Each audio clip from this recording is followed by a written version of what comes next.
नमस्कार। युक्ति संस्थान के खास कार्यक्रम गुफ्तगू के 50वें अंक में आप सभी का स्वागत, अभिवादन। जयशंकर प्रसाद की लाइनों के साथ कार्यक्रम शुरू करते हैं।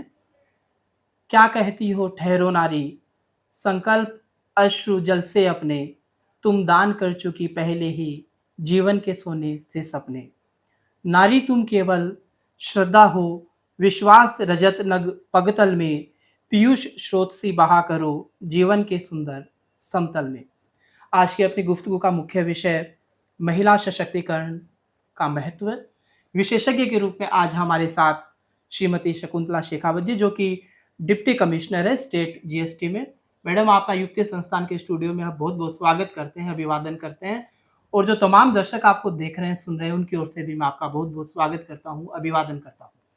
धन्यवाद रमेश जी कि आपने मुझे इस लायक समझा कि मैं महिला सशक्तिकरण पे आपसे रूबरू हो सकूँ, आपके दर्शकों से रूबरू हो सकूँ। जहाँ तक मेरा ज्ञान है, विवेचन है, मैं कोशिश करूँगी कि आपके सभी सवालों का मैं जवाब दे सकूँ। साथ ही मैं स्वागत करती हूँ युक्ति संस्थान का कि एक छोटे से चूरू जैसे छोटे से शहर कस्बे में, जहाँ पे सब चीज़ें माइनस में है, पानी का आप देख लीजिए खारा है, राजस्थान की बात हो चाहे भारत की बात हो, सिर्फ नेगेटिविटी मान सकते हैं कि चूरू को नेगेटिव चीजों के लिए ज्यादा याद किया जाता है। मैं ऐसा नहीं कहती कि पॉजिटिव चीजें चूरू के साथ नहीं जुड़ी हुई है, वो भी जुड़ी हुई है। जैसे देवेंद्र जी झाझड़िया जी हैं, उन्होंने पूरे विश्व में चूरू का नाम रोशन किया है।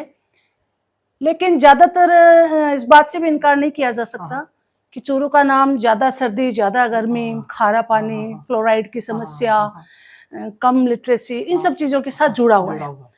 तो जो सत्यता है उसको स्वीकार करना, उस छोटे से कस्बे में ये जो युक्ति संस्थान ने जो महिलाओं के सशक्तिकरण के लिए, उनकी आजीविका के लिए, उनकी शिक्षा के लिए, उनके कौशल विकास के लिए जो भी प्रयास प्रारंभ किए हैं, ये बात भी सही है कि संस्था को काफी समय लगेगा, लेकिन एक छोटी सी जगह के लिए प्रयास बहुत सराहनीय है। उसके लिए मैं तहे दिल से युक्ति संस्थान को धन्यवाद देती हूँ कि उन्होंने इस तरफ सोचा, क्योंकि जो आप सोचते हो वही आप कार्यान्वित कर पाते हो। आपने सोचा, इसीलिए आप इस चीज को क्रियान्वित एग्जीक्यूट कर पा रहे हो।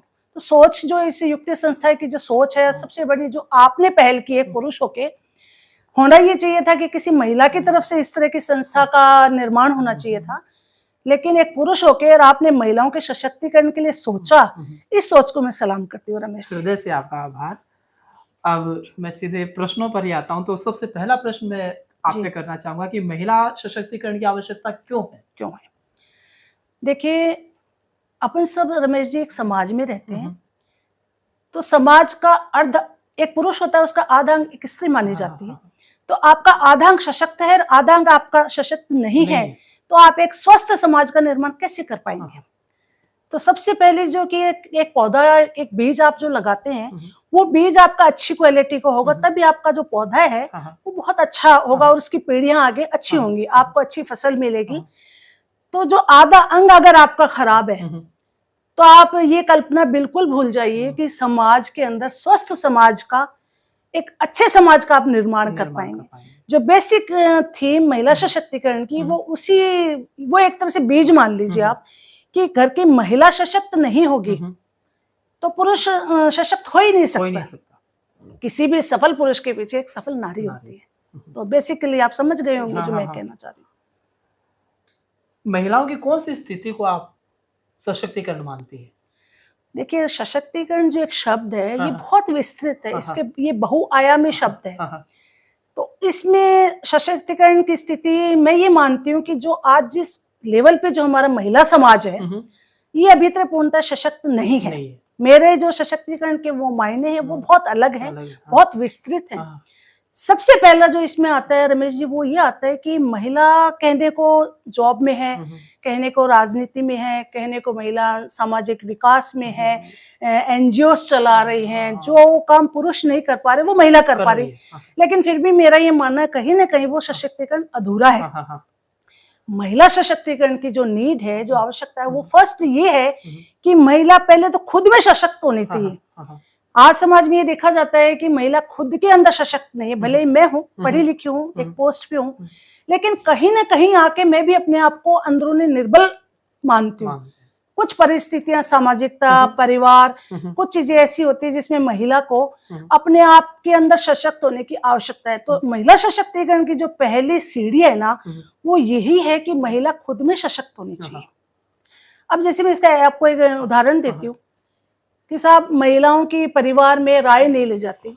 एक महिला पढ़ी लिखी है, लेकिन एक मकान बनाने की बात आती है तो ये कहा जाता है कि साहब ये महिला है, लेडीज है, इनको क्या पता कंस्ट्रक्शन के बारे में। अरे जो आपके परिवार का कंस्ट्रक्शन कर रही है, जो आपके समाज का कंस्ट्रक्शन कर रही है, निर्माण कर रही है, क्या उस महिला की राय उस मकान में जिसमें उसको रहना है, ये एक एग्जाम्पल दे रही हूँ, वहां ले जानी उचित नहीं है। आपके घर में महिला है, वो टीचर है, कोई भी प्रोफेशनल उसमें है, वो अपने फील्ड में स्किल्ड है, लेकिन आप जैसे ही उसका फील्ड चेंज होता है आप उसको स्किल्ड नहीं मानते हो, उसकी राय को आप इम्पोर्टेंस नहीं देते हो, तो सब यही, क्या वो महिला सशक्त है? नहीं। आप रिश्ता करते हो, आप पूरे समाज है, ठीक है साहब ये है वो, मेरे दृष्टिकोण से महिला अगर उस बात में नेगेटिव है तो उसकी राय को शामिल नहीं किया जाता। और महिलाएं भी अपनी बेबाकी से राय नहीं देती हैं परिवार में कि साहब ठीक है कंस्ट्रक्शन लाइन है, अब आपने मुझे कह दिया कि मुझे कुछ नहीं पता तो ठीक है, जबकि ऐसा नहीं है। आप उसकी राय लीजिए, महिला को भी राय दे दीजिए जिस विषय में उसकी जानकारी कम है, उस विषय में उसको जितना उसका मानसिक स्तर है, जितनी उसकी एजुकेशन है, जितना उसका सामाजिकता है, उसके अनुसार उसको अपनी राय जो है वो बेबाकी से दर्ज करवानी चाहिए। वो सशक्तिकरण पहला है। नेक्स्ट अपन सशक्तिकरण पे आते हैं। उसके बाद में जैसे जैसे महिलाएं, बच्ची है वो परिवार में बड़ी हुई, शादी होके दूसरे घर गई, वो जॉब लगी, तो सशक्तिकरण के अलग अलग बिंदु हैं। राजनीतिक सशक्तिकरण अलग है, सामाजिक सशक्तिकरण अलग है, आर्थिक सशक्तिकरण अलग है, व्यक्तिगत सशक्तिकरण अलग है। तो मेरा ये मानना है कि पूर्ण सशक्तिकरण उस स्थिति को मानेंगे जिसमें महिला सब तरह से सशक्त। ये नहीं है कि साहब राजनीति में नेता बन गई लेकिन घर में उसकी भागीदारी कम है, तो वो सशक्तिकरण मैं अधूरा मानती हूँ। सशक्तिकरण है लेकिन वो अधूरा है। अब मैं जॉब करती हूँ तो जॉब में हो सकता है मैं स्किल्ड हूँ, लेकिन घर में मेरी राय नहीं, या जैसे घर में मैं आती हूँ पुरुष समाज है या महिला समाज भी होती है, तो हमें बहुत सारे सवालों से रूबरू होना पड़ता है। तब कहीं ना कहीं जाके महिला को ये लगता है कि सब ये जो सवाल आ रहे हैं, कहीं मैं गुनहगार तो नहीं हूँ, कहीं मैंने ऐसा कुछ, वो उसकी निर्बलता जाहिर करती है। तो पहला सशक्तिकरण मेरे हिसाब से ये होना चाहिए। रमेश जी, मैं एक प्रश्न आपसे करना चाहूंगा कि एक महिला दूसरी महिला को किस तरह से सहयोग करके उसको आगे उन्नति के पथ पर अग्रसर कर सकती है? देखिए ये बहुत अच्छा सवाल किया आपने मेरे से। महिला अमूमन ऐसा माना जाता है कि एक महिला की दुश्मन एक महिला ही होती है, ठीक है, लेकिन ऐसा नहीं है। घर में आप जब पैदा होते हैं तो जो पैदा होने पे सबसे पहले जो महिला सहयोगी के रूप में मिलती है वो आपको आपकी माँ मिलती है, भले ही वो पुरुष हो भले ही वो महिला हो। अगर बेटी ने जन्म लिया है, मैं महिलाओं के परिप्रेक्ष्य में आपसे बात कर रही हूँ, अगर बेटी ने जन्म लिया है तो उसकी पहली सेविका या पहले सशक्तिकरण करने वाली वो महिला ही है।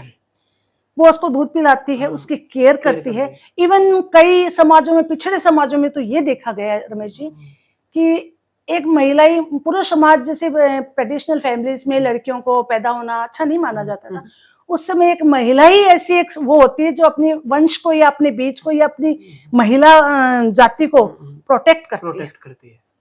तो यहाँ से इस चीज को अपन लेके देखेंगे। फिर आगे बच्ची बड़ी होती है, ठीक है, घर में भाई भी होते हैं, फादर भी होते हैं, लेकिन एक माँ होने के नाते एक बच्ची की जो परेशानियां हैं, एक बच्ची की जो इच्छाएं हैं, एक बच्ची की जो आकांक्षाएं हैं, अपेक्षाएं हैं, सपने, वो जो सबसे ज्यादा समझता है ना वो उसकी माँ होती है, वो उसकी माँ होती है। फिर आप थोड़ा थोड़ा इसको आगे चलिए, आगे चलेंगे तो मैं ये एक आपको विस्तृत बता रही हूँ। आगे चलेंगे तो फिर बच्ची बड़ी होती है, उसकी शादी का समय आता है, तो जो पहले सदस्य माँ ही होती है जो उस बच्चे से इतना खुल के किसी भी टॉपिक पे बात करती है। उसके मासिक धर्म आता है, उस पर भी मदर ही पहले सेविका होती है ना। अब शादी के बाद में आप जाते हैं तो दूसरे घर में जाते हैं, वहां उसको सास के रूप में, माँ के रूप में सास मिलती है, नंदे मिलती बहन के रूप में।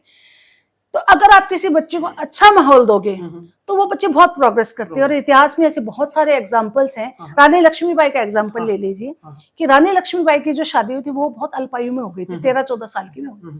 लेकिन जो उसका ससुराल पक्ष था, रानी लक्ष्मीबाई एक सामान्य परिवार से थी, लेकिन उसके ससुराल पक्ष ने इतना मतलब उनको रानी साहिबा को कोऑपरेट किया कि आज उनका जो नाम है वो इतिहास में दर्ज है। ठीक है, परेशानियां उनकी आई, तो मेरा ये मानना है, और भी आज के आधुनिक समाज में अगर आप उठा के देखें तो देखिए महिला के रूप में सबसे ज्यादा सहयोगी महिला ही कर सकती है। आप इसको कार्यालय व्यवस्था में लागू कर लीजिए, आप इसको स्कूल्स में लागू कर लीजिए, घर का जैसे मैंने आपको विस्तृत बता ही दिया, आप इसको अपने कोई मल्टीनेशनल कंपनीज में लागू कर लीजिए, जहां महिलाएं होती हैं आपस में, वो काफी कोऑपरेट करती है, एक दूसरे की समस्याओं को समझती हैं और कोशिश ये करती हैं कि एक महिला होने के नाते मेरे जो कलीग्स हैं उनके किसी तरह की परेशानी नहीं आए। यही चीज परिवार में होती है। तो ये है। आप आज एक अधिकारी हैं जी। तो एक छोटी सी बालिका से अधिकारी बनने का जो सफर है जी, उसमें किन किन का सहयोग रहा? देखिए रमेश जी, आपने एक व्यक्तिगत सवाल कर लिया मेरे से। मेरा जो जीवन बचपन से लेके आज तक का रहा है वो बहुत संघर्षमय रहा है। एक सामान्य से परिवार से मैं हूँ। मेरे फादर थे, वो आर्मी रिटायर्ड हैं।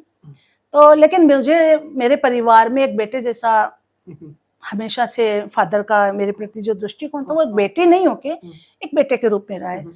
तो हमारे राजपूत ट्रेडिशनल फैमिलीज में पहले क्या होता, लड़कियों को अच्छा नहीं माना जाता था, अशुभ माना जाता। लेकिन उस समय जब मेरा जन्म हुआ 74 में,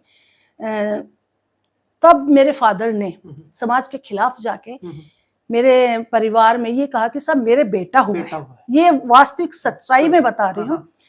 तो मेरे फादर के जैसे भाई वगैरह थे, सब ने कहा नहीं बच्ची है, कि नहीं ये मेरे बेटा हुआ है। और भगवान की दया से रमेश जी ये देखिए कि भगवान ने मेरे फादर की 74 में कही हुई बातें एकदम सच की। मैं मेरे परिवार के लिए एक बेटे के रूप में रही हूँ, लेकिन एक बेटा बनने के लिए मुझे बहुत संघर्ष करना पड़ा है। और बेटे के साथ में मैंने मेरी फैमिली में एक बेटे की भूमिका भी बखूब निभाई है।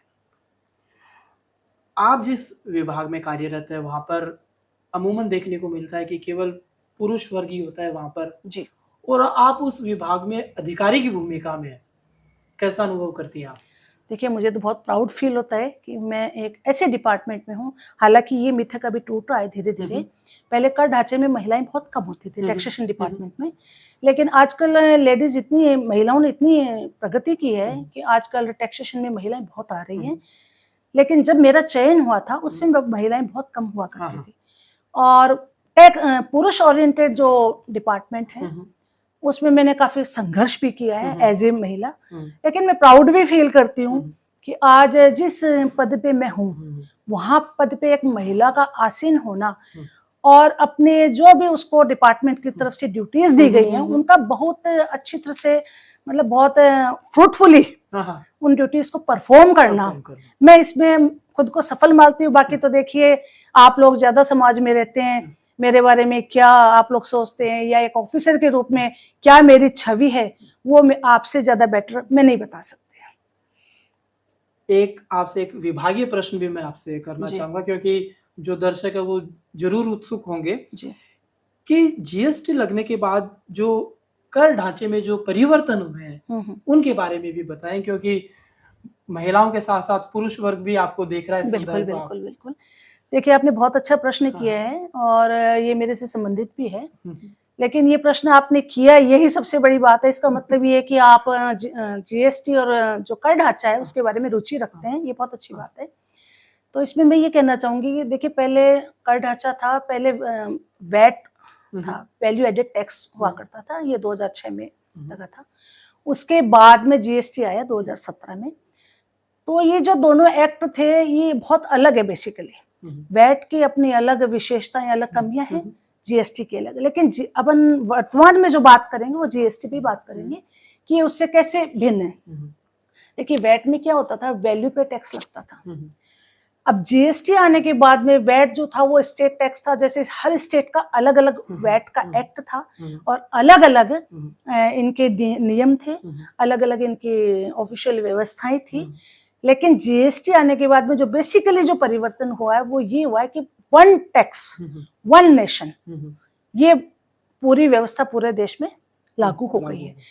इसको मैं विस्तृत थोड़ा सा बता देती हूँ कि जैसे साहब पहले राजस्थान में वैट में किसी भी प्रोडक्ट की ले लीजिए कि 12% टैक्स लगती, वो हरियाणा में टैक्स फ्री था। तो इससे क्या होता था, लोग राजस्थान वाले हरियाणा से लेके आते लेके थे। आते थे हाँ, उधर से। तो वहां उनको टैक्स नहीं देना पड़ता था हाँ। क्योंकि राजस्थान में टैक्स था। हाँ। अब क्या हुआ, जो चीज राजस्थान में टैक्स फ्री है वो हरियाणा में भी टैक्स फ्री है, और वो जम्मू कश्मीर में भी टैक्स फ्री है, और वो टैक्स केरल कर्नाटक में भी टैक्स फ्री है। फ्री। जिस वस्तु पे टैक्स 5% या 4% जो भी स्लैब है, हाँ।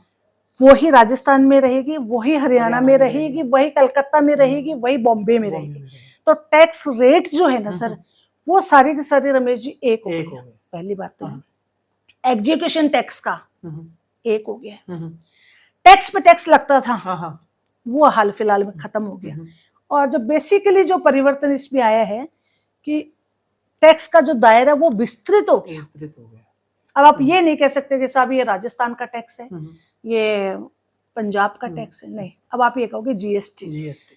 तीसरी चीज इसमें कि इसमें सर्विस इंक्लूड हो गई। हम्म, पहले वैट जो था वो हाँ। वैल्यू गुड्स पे लगता था। हाँ हाँ।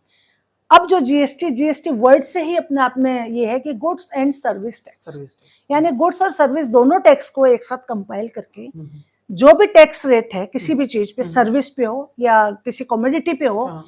वो स्टेट और सेंटर के डिपार्टमेंट दोनों वसूलेंगे और 50-50 में दोनों का डिवाइडेशन। डिवाइडेशन। हाँ, अधिकारियों की जहां तक बात करें तो एजुकेशन जो है वो एक एक्ट से अधिकारियों का एजुकेशन हो रहा है। ठीक है, स्टेट में अलग अलग अपने एजुकेशन के रूल्स बने हुए हैं, वो अलग चीज है, लेकिन एक्ट एक ही है हाँ। जिसके तहत हम लोग ये जीएसटी डिपार्टमेंट काम करता है।